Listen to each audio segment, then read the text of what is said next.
Eminem is one of the most savage rappers alive, and over his career he's gotten in feuds with most of his fellow rappers and singers, and oftentimes it's clear he was in the wrong or took things way too far. Let's get into the celebrities who tried to warn us about Eminem.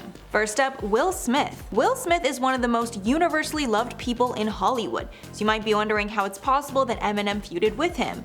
Well, it all started because Eminem felt he was dissed by Will.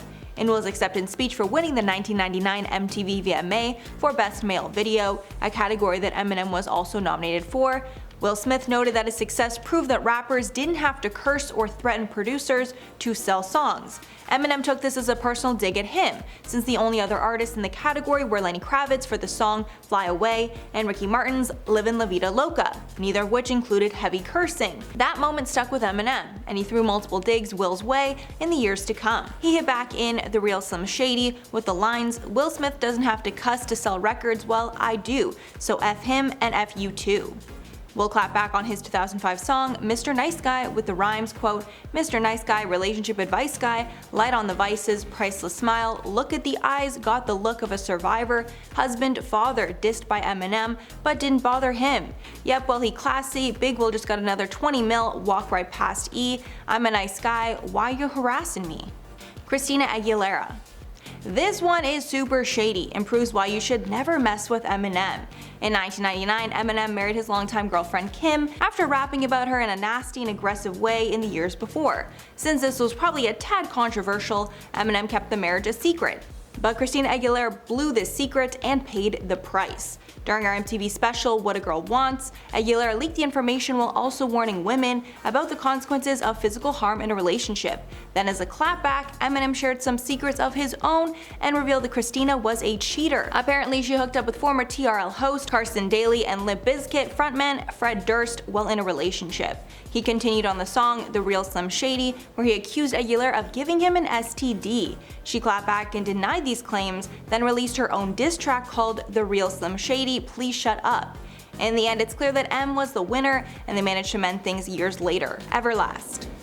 Eminem is no stranger to beef, and he's gotten in tons of feuds over the years, but this one was particularly bad because he crossed a major line by telling people to physically attack his rival, Everlast. After Eminem ignored his backlash at a 1999 concert, Everlast of House of Pain shaded M on a diss track, even including his daughter Haley on this diss.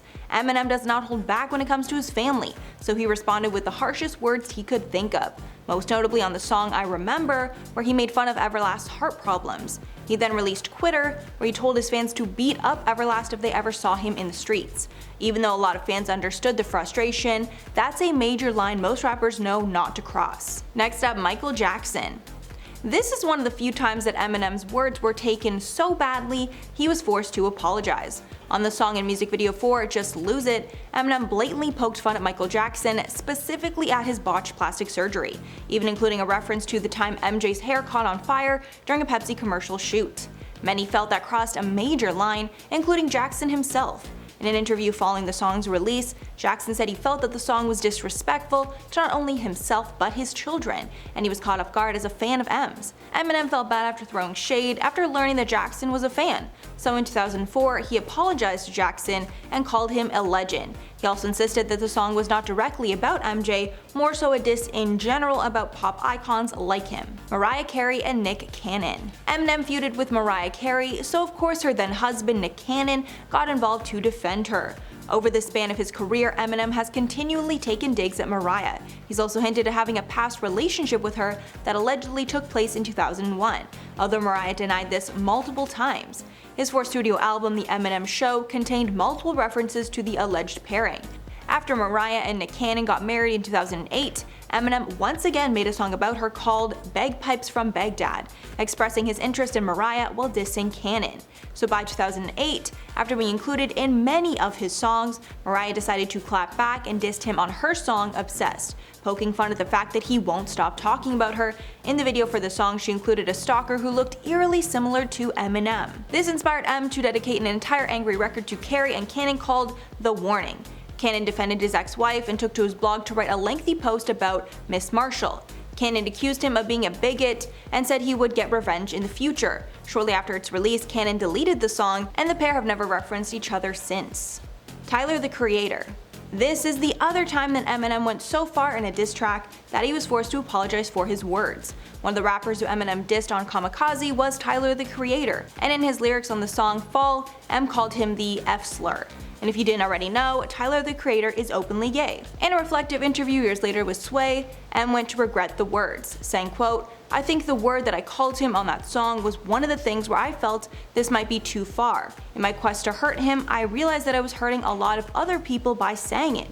Continuing, quote, "I was angry when I said that about Tyler. The fact of like every time I saw this kid, he was always cool to you. I loved his energy, he was a funny dude, and he's super charismatic, but I'm sitting back like, man, at what point do I have to say something to defend myself?" Tyler the Creator also addressed this hurtful line and said it was actually no big deal to him. Quote, "It was okay. Did you ever hear me publicly say anything about that? Because I knew what the intent was. He felt pressured because people got offended for me. Don't get offended for me." Debbie Matthers-Briggs. Eminem not only gets into feuds with other rappers, he even publicly feuded with his own mother in the past, Debbie Matthers-Briggs. Eminem has made his strained relationship with his mother very clear. On his breakout single, My Name Is, he rapped, quote, "99% of my life, I was lied to. I just found out my mom does more than I do." Debbie did not take kindly to the call out and claimed it was all a lie. In 1999, she decided to sue her son for slandering her in the song, seeking a whopping $10 million in damages. But that did not stop him. On his next album, the Marshall Mathers LP, he continued to take shots at his mother and all the bad things she did while raising him. Strangely enough, she decided to clap back in the form of songs and made some collaboration songs with rap duo IDX. In one song, she rapped, quote, "Will the real Marshall Mathers please stand up and take responsibility for his actions?" In August of 2001, Matthers-Briggs' lawsuit resulted in a settlement of $25,000, but she received just $1,600 of it after the judge ruled that the rest should go to her former lawyer, Fred Gibson. Eminem addressed the settlement with harsh words toward his mother, and clearly he did not learn his lesson, because shortly after he made the song Cleanin' Out My Closet, where he portrays his mother as a pill popper and opportunist. However, the pair seemingly made up in 2013 when he praised his mother on the song Headlights. Danica Patrick. Eminem got into a strange, one-sided feud with NASCAR racer Danica Patrick, and no one is sure why he decided to take the digs at her. In his 2013 single, So Far, Eminem raps about Patrick in nylons and a skirt before calling her a vacuum, saying, quote, "I get to meet famous people, look at her dag, her nylons are ran, her skirt's snagged, and I heard she drag races. Swag, tuck in my Hanes shirt tag. You're Danica Patrick, yeah, word, swag, we're gonna be the perfect match, cause you're a vacuum, I'm a dirtbag." This was not all. He brought her up again in his 2018 track Venom, rapping, quote, "So this ain't gonna feel like a love tap. Eat painkiller pills, a blood track, like what's her name's at the wheel, Danica Patrick, throw the car into reverse at the Indy, end up crashing into ya, at the back of it just mangled steel, my Mustang at your Jeep Wrangler grill." Neither party ended up addressing the feud further or explaining what the lyrics could mean.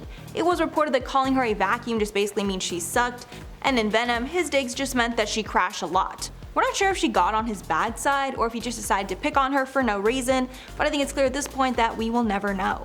Alright guys, that's all for the list. Let me know your thoughts below. Before I go, I'm going to shout out some comments from top 10 embarrassing celebrity moments at the Super Bowl. Xenon said, "What's embarrassing is all the rules and health mandates they made do not apply to celebrities." It's so true. What's that saying?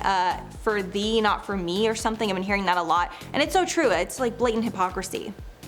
And MLakeUS said, "This list just makes me glad I didn't watch it. Seems like it was just a show off of which stars were here than actually to watch football." I feel like that's mostly the Super Bowl. Most of the people that watch it don't even watch the game. Like I would have Super Bowl parties with my girlfriends where we would just like get the snacks and like watch the halftime show and watch the commercials, and we didn't care at all about the game. Then someone else said, "Kanye just needs attention." I mean, that's absolutely true, but maybe he's just selling something. I know Donda 2 is coming out very soon. Maybe this is all just to promote that and he's smarter than we think. Who knows? Alright guys, that's all for the list today. I've been your host, Mackenzie Smith, and we'll catch you in the next one.